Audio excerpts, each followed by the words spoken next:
So we can relate on something. Yeah. So, My baby has a lot of attitude. My wife says it's from her. I don't know if it's from me or her. But,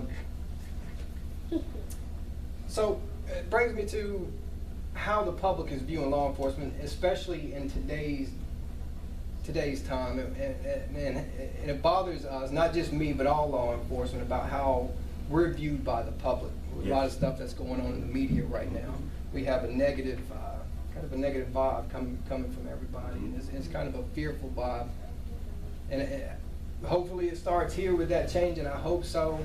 Yes. Hope we can get a little bit of trust back in the community. My child, I mentioned Maya, she's 4 years old, and she's the light of my life. And every time she's asked, anybody ask her what Daddy does for a living, she always says she takes bad people to jail. That's what she's always said. A couple weeks ago, I asked her I decided to delve in a little bit more, and I said, Maya, baby,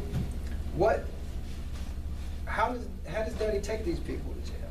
And she said, you kill them. That's my 4-year-old little girl. She doesn't watch TV, not stuff like that. She watches cartoons and stuff like that. I don't know how that even got in her head. She's in preschool now. She hasn't even started school. But of course, my heart dropped. I don't want my baby thinking that. So I said, no, baby, Daddy handcuffs people and then takes bad people to jail. Daddy doesn't kill anybody. right. That would be, I'm speaking for any law enforcement officer I know. To take somebody's life would be the absolute worst thing that could possibly happen to them. It would be our worst day. It's something you would never get over. I've known guys who had to do it and they never get over it. It's not something we want to do. Taking people to jail is part of the job. It's not something we like doing. And that's what I want you guys to see, the humanity behind the suit. I don't want you to see this uniform. That's all it is a uniform behind it. It's men, it's women, people just like you. You guys decided to be cops. You would be yourself, but wearing this uniform. So we have a job to do. A lot of people take it personal. They feel disrespected whenever we try to enforce law and stuff like that. And it's really not a matter of disrespect. It's just we have a job we have to do. But instead of trying to give you reasons why children should respect law enforcement, I'm going to attempt to tell you what we typically deal with in a day as far as what we respond to at calls and stuff, and try to win your respect so you can go back and teach these to your kids. Road patrol, we're expected to be able to perform everything, really.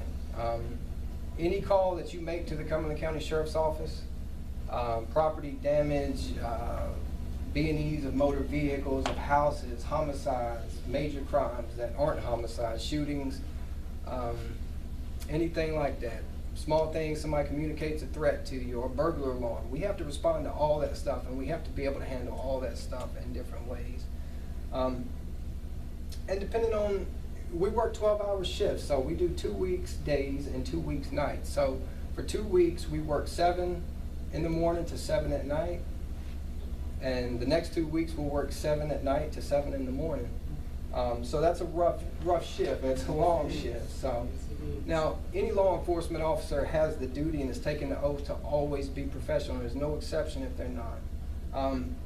But certain times, 4 o'clock in the morning, they may not be the uplifted. They may seem solemn, and they may seem mean, and you know what I'm saying? It comes with the job. It's kind of hard, but at no point should they ever be disrespectful or call you names or touch you or assault you in any way that, you know, you shouldn't be. They should always remain professional. And it is important that at an early age we can instill morals and ethics and stuff like that into children. I bring my daughter up again. When she comes home from school, if someone at school has told her something, it can take us days to reverse what that person has told her, or convince her that what her little 4-year-old friend at school told her isn't the truth. That's how kids soak up that stuff, especially amongst their peers.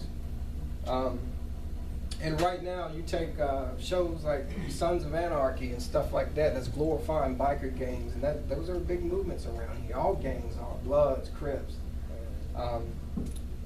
That's what seems cool to the population right now. The kids at school, they glorify these things, and we gotta stop, because it leads to drug use, selling drugs, end up in jail or even prison. So we do have to work together as a community to stop these things. After all, you know, if you ask most people, most cops, why they do this job is to help people, especially kids. That's why we get in the job. We don't get into the job because we want to take people to jail. You know, we want to. Of course, we enjoy. You know, if we catch a homicide suspect or a rapist or a pedophile and take those to jail, of course, we feel good about that. But sometimes it's simple things like, you know, John Doe got a ticket for fishing without a license and didn't go to his court date, so they've issued an order for his arrest, and we have to take John Doe to jail. I mean, you know, how can you enjoy stuff like that? But again, it's our job. So, let's see. So typically, most of the kids that we come across today, they don't like authority. When I was a kid, I didn't like authority, but a cop was a different level. I was scared of him. You know, if a cop said something, I'd stop, listen. Nowadays, they don't.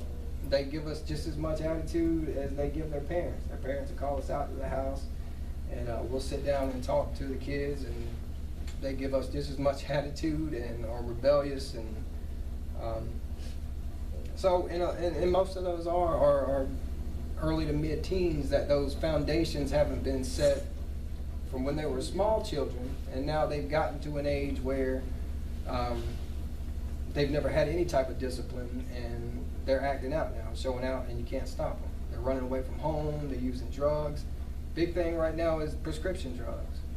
Kids are using prescription drugs, and I just read the other day that that's the highest cause of death now for children, is prescription Medicaid or opiates like oxycodone and stuff like that. They're getting their hands on that stuff.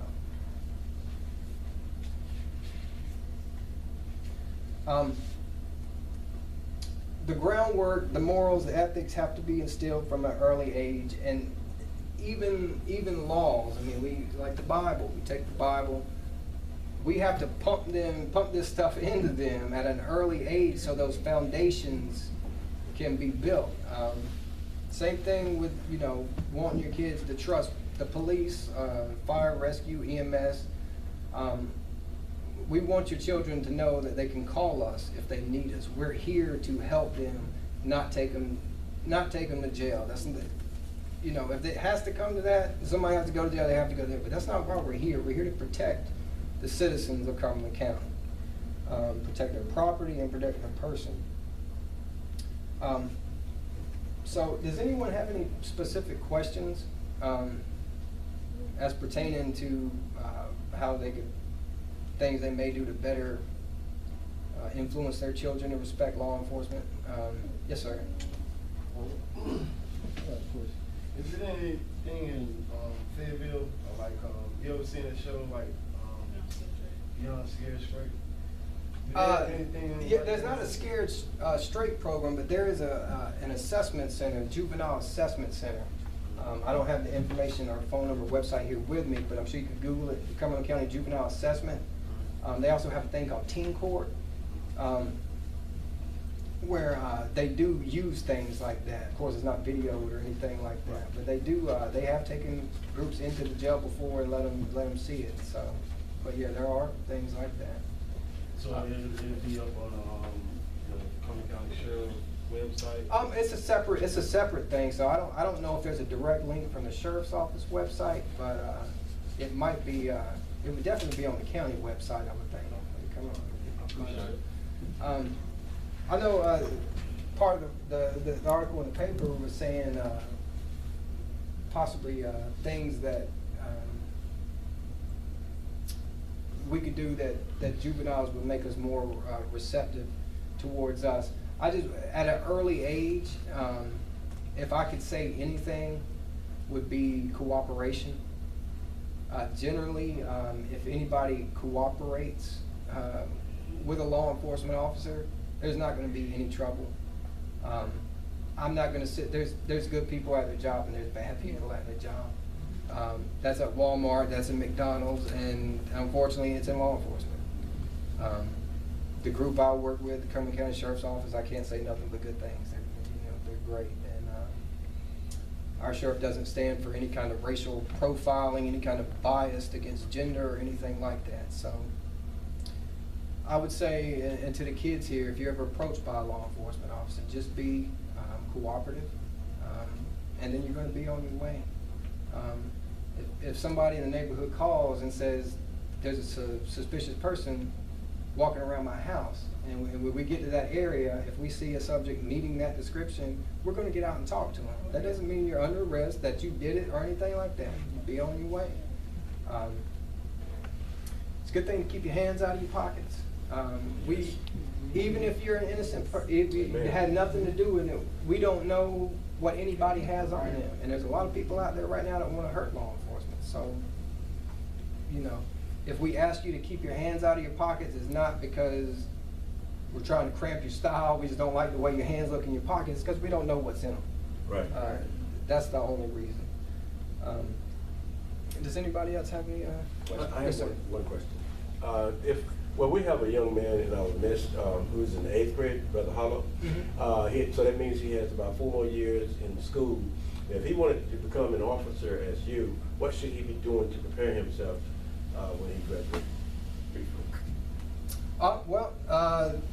Unfortunately, right now you got to be 21 to be a 21. police officer. Yeah, you have to be 21.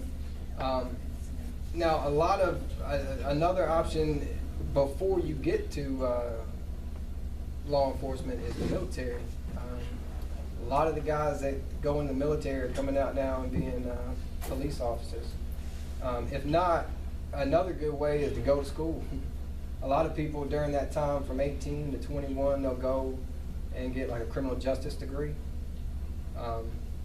which you don't need to be a law enforcement officer, but a degree will help you get the job. It's not necessarily going to help you after you get the job, but to actually get a job at an agency, it will help you. So just stay on track. Okay. Yes, ma'am. Can you talk briefly on the topic of Could you speak up? communicating threats? Communicate threats? Yes, young people need to know Okay. how dangerous that is. Yeah. And before I even start that, let me say, at 16, you're technically still a juvenile, but you were tried as an adult. You were taken to an adult jail and tried as an adult. Now, communicating threats, it doesn't seem like that. Now, it doesn't seem like it's an important or a big deal, but you and your buddy get in a fight at school, if you say, hey, I'm gonna kick your butt, that's communicating a threat. The only element that it has to meet is for the other person to believe that the person who threatened them has the intention and capability of carrying out that threat. So it's something, and somebody can go down. What happens is they'll call us and say so-and-so communicated a threat to us. He said he was gonna beat me up. We'll do a report for him, but then it's up to that person to go down to a magistrate. And that magistrate can issue a warrant for that person's arrest. And then we have to come take you to jail for communicating a threat. Even if you didn't believe it, he believed it. So now you're going to jail. Wow. Same thing with assault. At 16, you get in a fight at school. The school might handle it a little bit differently, but technically you could be tried as an adult for assault. Yes, ma'am. Okay, what about if someone on the phone and threaten you over the communicate threats over the phone? Yeah, they can communicate threats over the phone too. That counts. Yep. And text messages, even by a third party, through a third party. Yes, sir. If you believe that they can carry them out, that's a charge.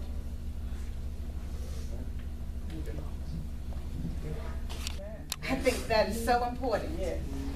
Because it could cause a very critical and very much I guess, lead to something more serious. So, keep your hands out of your pocket. But he brought up so many important points that we should know. And one question asked about threats because of the way the school system is set up. And we really appreciate his response. Do not make threats. Do not make threats, young people in school or whether you are around in the community. Because absolutely, you could become arrested if someone takes papers out on you. So be careful when you say to somebody, I'm going to do this to you, or I'm going to do that. Whatever the this or the that is, you know, you make sure that it does not come out of your mouth. So thank you so much, Yes. Deputy.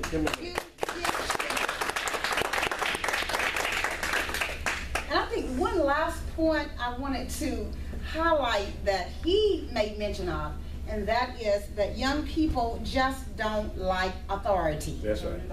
It doesn't matter whether it's from the parents or whether it is from an authoritative officer, whomever, then many times they made up in their minds they're going to do whatever they want to do. But it begins at home. It's how the child started out at home. And I think he brought that point out extremely well.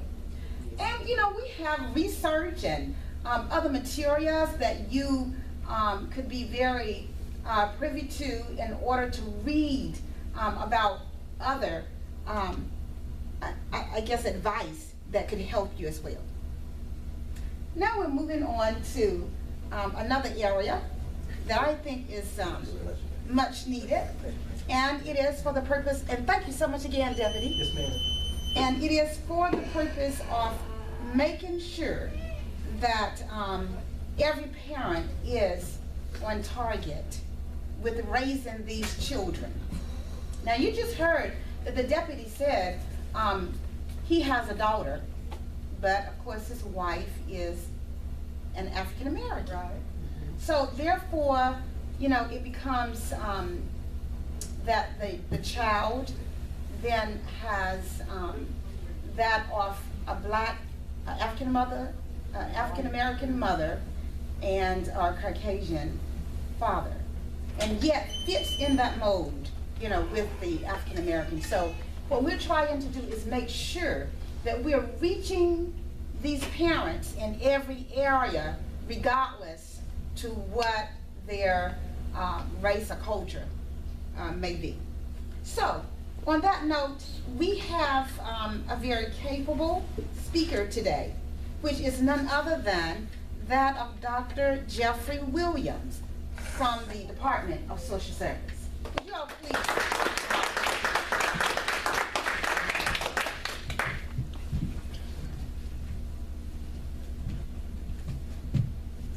Good morning. Good morning. It is certainly good to be here at Faith Christian Temple. The name is sort of significant for me. Last Sunday, I preached at Faith Baptist Church in Gibsonville. My home church in Michigan is Faith Christian Community Church. All right. So this is no mistake, you know. God has a way of linking things up in the right order. I am delighted to be here and to be a part of this series, Raising a Black Child. And I really come at this work from a number of different perspectives. My first perspective is that, for one, as a community member, I grew up in a community very much like this in Michigan. And that community really helped shape and help really to guide and direct my future. And one thing I like to leave with young people is, if you want to know what your future looks like, look at the people you hang around. Amen. Amen. If you hang around friends that are getting into trouble, stealing, lying, cheating, if that's who you decide to hang around with, that's your future right there. Yes. And you're going to fall right into that. That's right. I had to make a conscious decision at age 18 that I had to break my ties with my best friends because they branched off into an area that I was not interested in going.